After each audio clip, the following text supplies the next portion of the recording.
Hello, I am so glad you have chosen to join us today for this webinar that will address the high-quality pre-kindergarten component of data reporting. My name is Tamala Olsby, and I am a member of the Early Childhood Education Division here at the Texas Education Agency.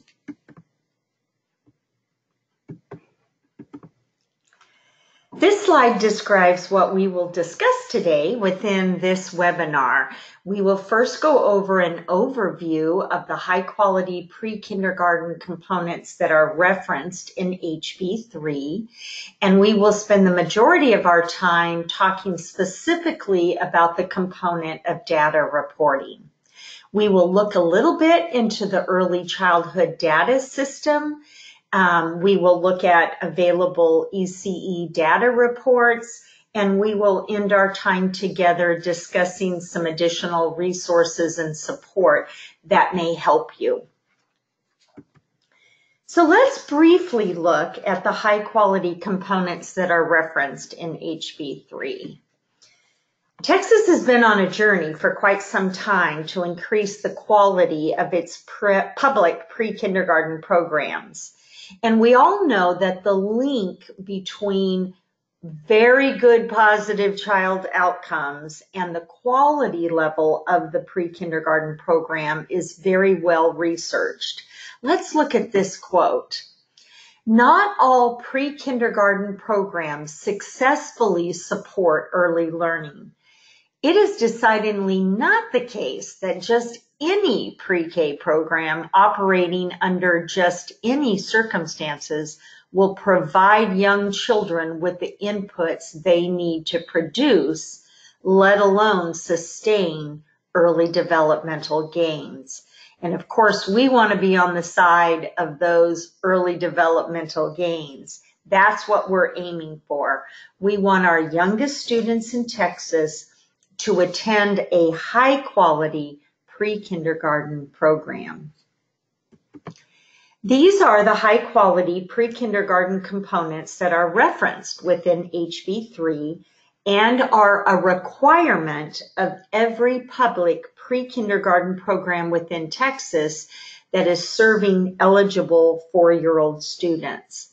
Those components include curriculum, student progress monitoring, teacher qualifications, teacher-student ratio, family engagement, program evaluation, and data reporting.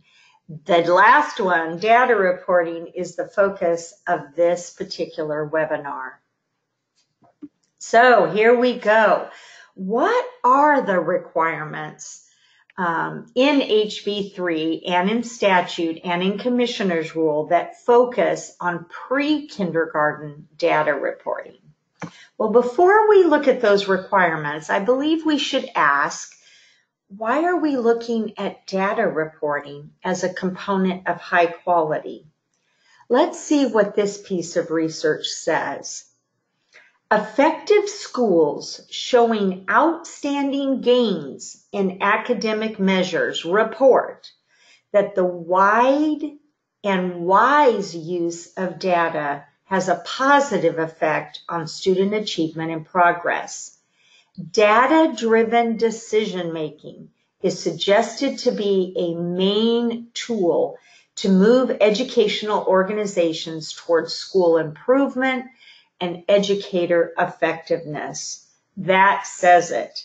Pre-kindergarten programs benefit from collecting, analyzing, and using relevant data for their continuous improvement efforts. So collecting and using that data appropriately is a sign of a high-quality pre-kindergarten program and could lead to positive child outcomes.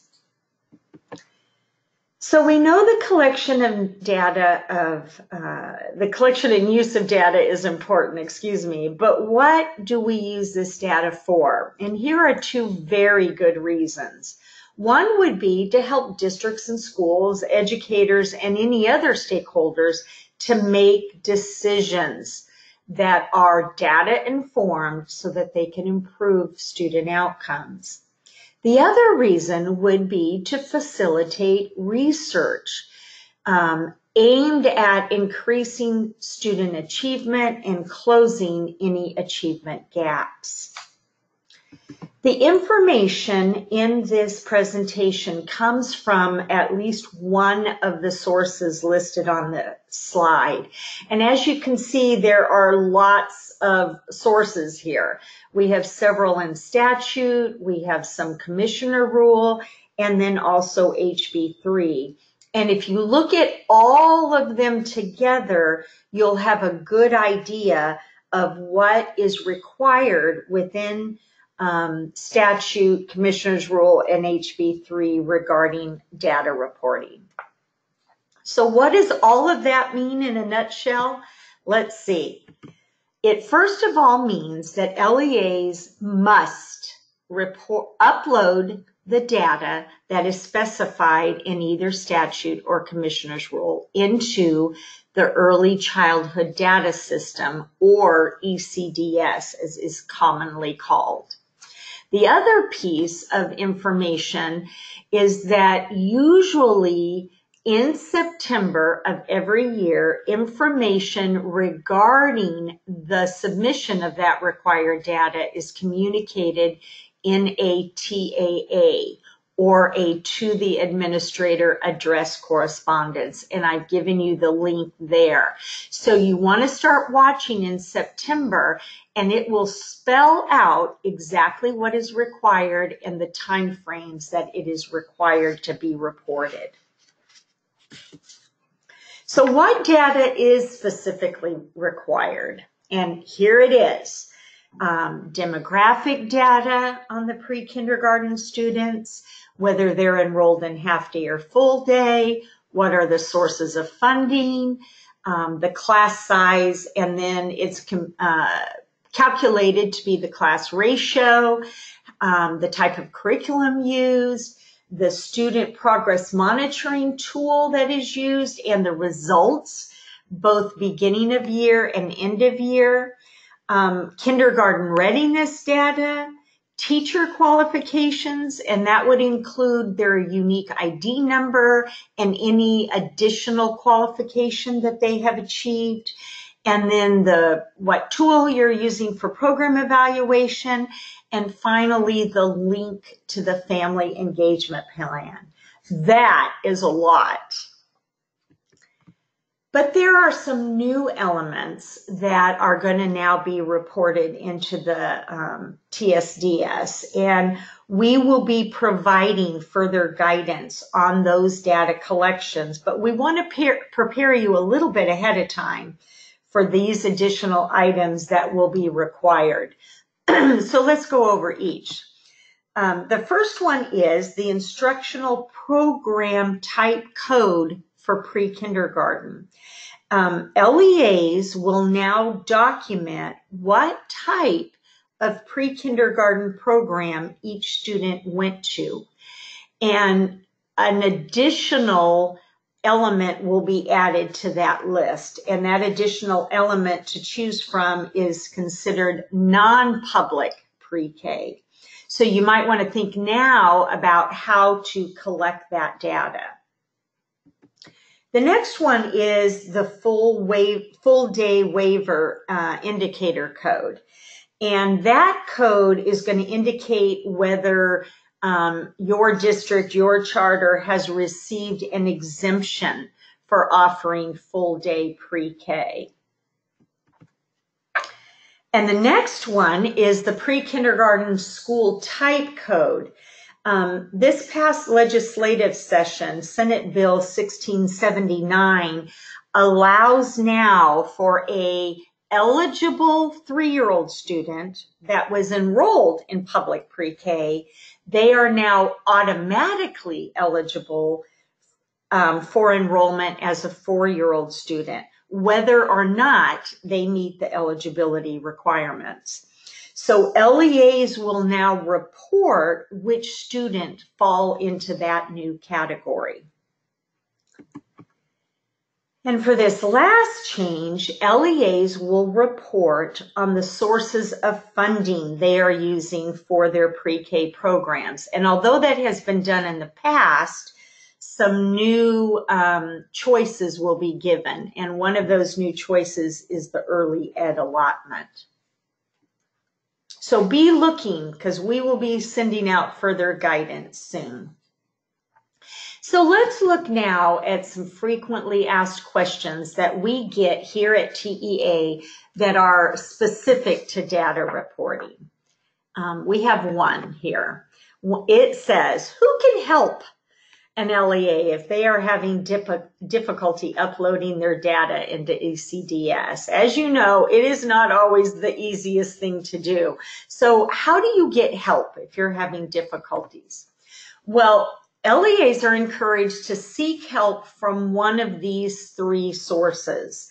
One would be your own assigned PEIMS coordinator, and that might be a specific personnel person, or it might be an administrator that has the function of being the PEIMS coordinator. So each district should have someone that is assigned and trained to do all the data uploading.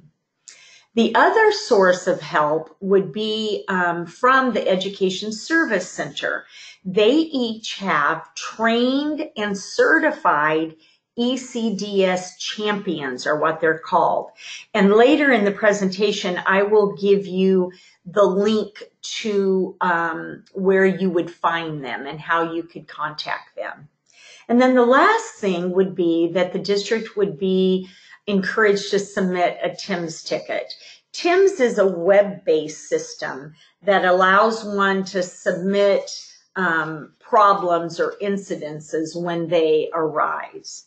So those are three sources of help for an LEA if they are having difficulty.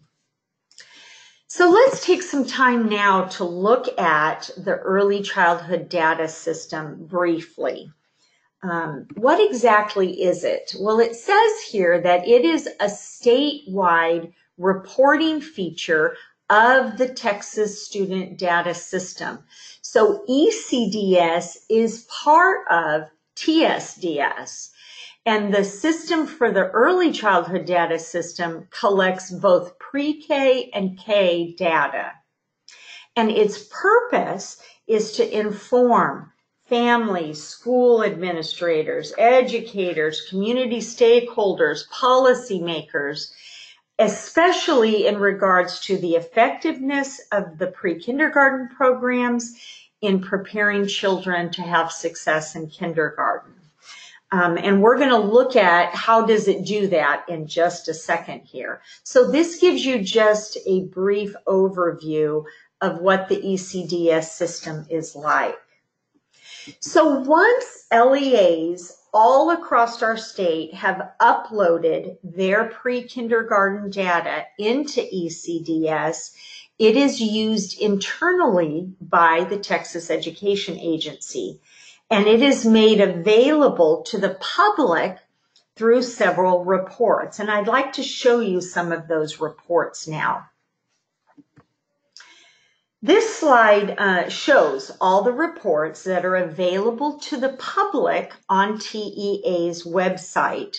The link to these reports will be given to you later in this presentation in a different slide. So let's go through these reports. One is a pre-kindergarten report, one is a pre-kindergarten assessment report, and one is a public kindergarten programs and kindergarten readiness report. And you will see in each report that the data that is collected from districts and charters is aggregated in several ways. So let's just look at one of them because they're all very similar. So if you look at the pre-kindergarten report, you will see that you can find state data, you can find specific district or charter data, you can find campus reports, And then you can find just a data download that is either done at the district level or the regional level. And you will notice in each of the reports, the data is aggregated in approximately the same way. So I want to show you just some samples now of those 3 reports. So this is the front page of the pre-kindergarten report. And from here, you will see that there's a lot of data in this report, and you only have page 1 showing here. So it has enrollment numbers. It has numbers related to the eligibility criteria. It has class size in there. It has how many classes are full day versus half day. It has what curriculum is being used, etc., etc. There is much more data in this report if you downloaded the entire thing. Let's look at the pre-kindergarten assessment report. And again, this is just the front page.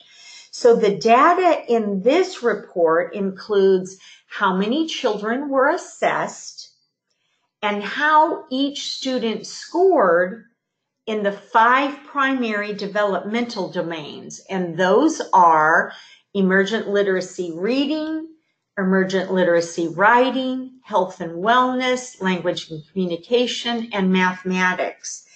And the scoring is done at the beginning of the year and at the end of the year. So a district and a charter could show progress in each of those developmental domains.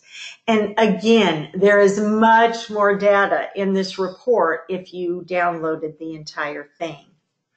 And then the last public report for pre-K and K is called the Public Kindergarten Programs and Kindergarten Readiness Report. And the data in this report includes how many students are enrolled in kindergarten, how many students were assessed in kindergarten and considered to be kindergarten ready. And the definition of kindergarten ready is supplied by whatever the assessment tool publisher says it is. So it is different depending on what assessment tool the district or charter is using. And again, there is much more data in this report if you downloaded the whole thing. So hopefully you can see that the data that is uploaded by each LEA within our state is used to create reports that can inform the public. So we've discussed what is required within this high quality component of data reporting, and we've also looked at reports that are created using that data. So now we're going to reach for even higher quality. Let's look now at what practices an LEA might implement to achieve an even higher level of quality in the area of collecting data or using data appropriately. And it is always good to remember our goal. We want a bullseye in this goal. That goal is positive child outcomes. So collecting and analyzing and using data appropriately, especially to make decisions, will improve a pre-kindergarten's program effectiveness. And it is a sign of high quality, and it does lead to positive child outcomes. So what items could an LEA consider when aiming for even higher quality? Well, teachers and administrators may be in need of some professional development that addresses how to collect data and how to use data effectively. Often we collect it and use it, but staff haven't been well trained in how to analyze it and really use the data to make decisions. Another good way to reach for higher quality is to actually review and analyze the data before it is submitted to TEA. Often we were very focused on that deadline. We have to get it submitted. But the question could be asked, did the district or charter review and analyze the data even before it's submitted to LEA? And how can that data be used to improve the effectiveness of the pre-kindergarten program? It is wise for an LEA to have a written process for collecting the required data. And that process should include things like who's responsible for collecting it, what are the deadlines, that kind of thing. And a written process will assist an LEA in achieving their goal of reporting it in a timely fashion. And unfortunately, there are often unanticipated difficulties when uploading large amounts of data. So districts are wise to allow for ample time within their process and timeframes to meet those unexpected challenges. So a focus in any one of these 4 areas would lead a school district or a charter to even higher quality. Let's look now at some resources and support that might assist you in complying with this high quality component. This slide contains many links that we've discussed earlier in the presentation. This first one is the link to where the to the administrator addressed correspondence would be found. And remember that correspondence should come out sometime in September, and it will be very specific on how you upload the data, where you get help from it, what data is required, and the timelines that it is required. So you want to be looking for that piece of correspondence. This next link is for Section 10 out of the Texas Student Data Systems Core Collection and ECDS. And what this is, it is a section of a fairly large document, but in Section 10, it is specific to pre-kindergarten. So if you're having questions about what is this data that they are really looking for, this is a good source of information to help answer those kinds of questions. I promised you the link to the ECDS champions, and they can be found here. And remember, those ECDS champions are in every region of our state at the Education Service Center. And then our own ECDS program page on TEA's website has a wealth of information. And then lastly, I've given you the link to those TPEIR reports that we talked about earlier. Remember the pre-kindergarten report, the pre-kindergarten assessment report, et cetera, et cetera. And here is a link to those reports. We've also created a high-quality checklist for this particular component. And districts and charters are encouraged to use this checklist to document areas of strength or proficiency, and then areas that would be considered an opportunity to grow. And you'll notice here there's even a space for notes and follow-up. So a district or a charter could go through these items and evaluate how they are doing in each of those items, and then that would hopefully lead to continuous improvement. The checklist here contains items that are both in statute, in commissioner's rule, and some of them will just encourage you to higher levels of quality.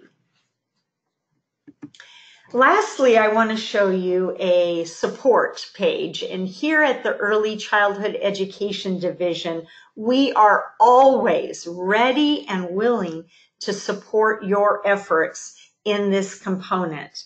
So please visit our website and don't hesitate to contact us when needed. I've also listed 2 support resources that are specific to ECDS. You'll see a link there to TEA's support, and then again another reference to the TIMS ticket that you can submit. And I'd like us to end today. I know I've gone over a lot, but I'd like us to end today with a good quote about data. Data will talk to you if you're willing to listen. I think that says it all. Let's use our data to make good decisions for schools and for children and families. Thank you for joining us today. And we hope that this information shared will be helpful to you. Thank you.